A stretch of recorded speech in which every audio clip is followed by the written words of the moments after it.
guys, welcome back to my channel. Before I forget, do the like and subscribe and notification thing. Today I'm going to bring you the second of my cooking videos. Not very confident with them, a little bit amateurish, even more than my usual channel stuff. But people seem to enjoy my last one, so I'm going to bring you a chicken pasta bake this time. So let me show you what ingredients are needed to make this. Okay, first off, you're going to need some cheese for the topping. I've just got a mature cheddar, but you can use whatever kind of cheddar you like, or red Leicester or something. I've got chicken breast. I've got that's a large breast and a half of one. It's just what I've got, so that's what I'm going to be using. I'll put the quantities in the description box below. I've got a pot of sour cream. I think that's 300 grams. I've got a 400-gram tin of tomato soup. I've got a tin of baby carrots. I would have liked sliced ones, but that's all I had in my cupboard. You can also use fresh carrots, but you need to kind of cook them a little bit first, and I've just got this tin, so I'm going to use that. I've got some bacon medallions that I got in my shopping yesterday. I probably use maybe 3 of those. I've got a red onion, and I've also got these Spirallis and macaroni. I like to just do a mixture of both, so that's why you could use penne, you could use what you like, but that's what I'm going to be using, and then I'll show you how I put everything together. So first things first, I'm just putting my oven on. I've got a fan oven, so I've got it on fan and I've got it on 180. I also forgot to mention that you need a little bit of olive oil to put your onions and your chicken in. I've just put the chicken in. As you can see, I have chopped it up into large-ish chunks, and I'm just frying that off by itself to start with. It doesn't need to be cooked all the way through. I know you have to be careful with chicken, but it's going to go in the oven for half an hour in its sauce. So I'm just looking to get a little bit of colour on each side, and still a little bit raw in the middle. That way we have nice soft chicken and we don't overcook it.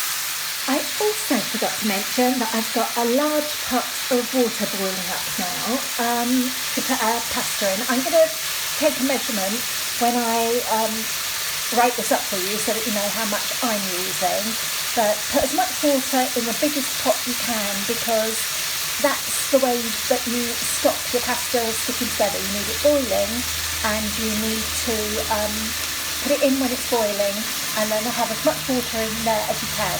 Nigella often says that you need water as salty as the Mediterranean, which I love, but I try not to cook with too much salt, so I don't put any salt in my pasta, but I do put it in a big boiling hot pot. So I've just taken my chicken out of the pan. Let's have a little poke around and then cut it into a bit and show you what it's like. Okay, sorry, it's hard for me to cut. I'm not used to this filming. So that's what it looks like inside. It's not 100% cooked, which is exactly how I want it. Now I'm just going to put the bacon and next off I'm frying off the bacon and the onion together. You can kind of do that to preference. We're not the biggest onion.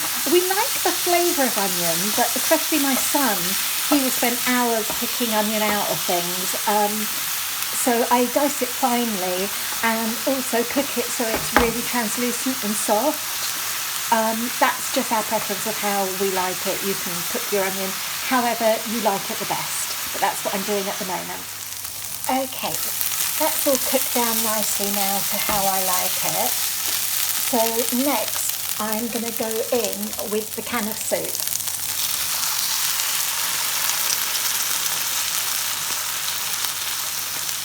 And just give that a good stir about. And you need to let that come to the boil. That was all bubbling away nicely, so to it I added my carrots. As you can see, I only had baby carrots in a tin, so I just chopped them up into little chunks. This dinner is the kind of dinner that it's like a lap dinner, it's a nice dinner to just eat with a fork, so I want everything to be kind of bite-sized.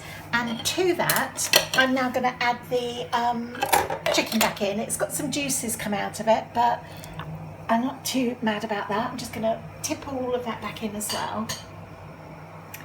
Stir that all in and let it come up to a very, very soft simmer. Oh, damn it, I've been filming this and I've just realised that I've been filming it in portrait, not landscape, and Rosie is going to have my hide for that one. Sorry, I forgot. So this is how much you want it boiling.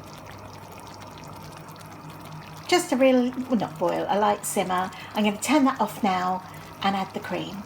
So I've turned this off now, but I've just noticed that my pasta water is boiling. I'm going to go in first of all with the macaroni, because as a tough little pasta to cook, I always find that this one takes the longest out of everything. So I pop that in only for a couple of minutes. I just fiddle about and get out my other pasta, but I always put the macaroni in first. Okay, you saw me turn my chicken mixture off. I let it sit just for the amount of time that it took me to open my 2 bags of pasta and tip them in the saucepan. And then I've gone in with the sour cream. The heat is off now on this saucepan, so it's just sitting here. So I'm just going to stir my sour cream into the dish and wait for my pasta to boil, which is just over here. I've just added a generous sprinkle of black pepper onto the chicken and tomato soup and sour cream. Doesn't need any salt because I always put such a generous amount of cheese on the top that it doesn't need it. I don't want it to be too salty, so again, you can really just do that to taste, but I would steer clear of too much salt if you're going to put a good load of cheese on, and we like ours really cheesy topped. So just waiting for the pasta now. So the pasta's just draining. Do let it drain well, because there's so many little tubes in the spiralli and the macaroni that you don't want to make your food actually wet. So just give it a little move about and make sure that you've got all the water out of it. Okay, I've put the pasta into a large oven-proof dish. It's a big dish, but this is one of those dinners that I like to batch cook and put in the freezer, so I've always got a meal. You can adjust your quantities accordingly, you know, it's not a precise dinner. Tip your chicken and tomato soup, sour cream, onions and bacon and carrots in, and make sure that you give it a really, really good stir so that all of the pasta is coated in the sauce. Once I gave it a good stir about and coated all of the pasta right down to the base, this is not a very deep dish, it's more broad across the top, so that way it kind of gets more cheesy topping. So I've just popped my cheese on, spread it around, and now this is going to go in the oven for about 25 minutes. So this is fresh out of the oven now, it's bubbling away. And that's what it looks like. I'll dish a portion up in a second and show you.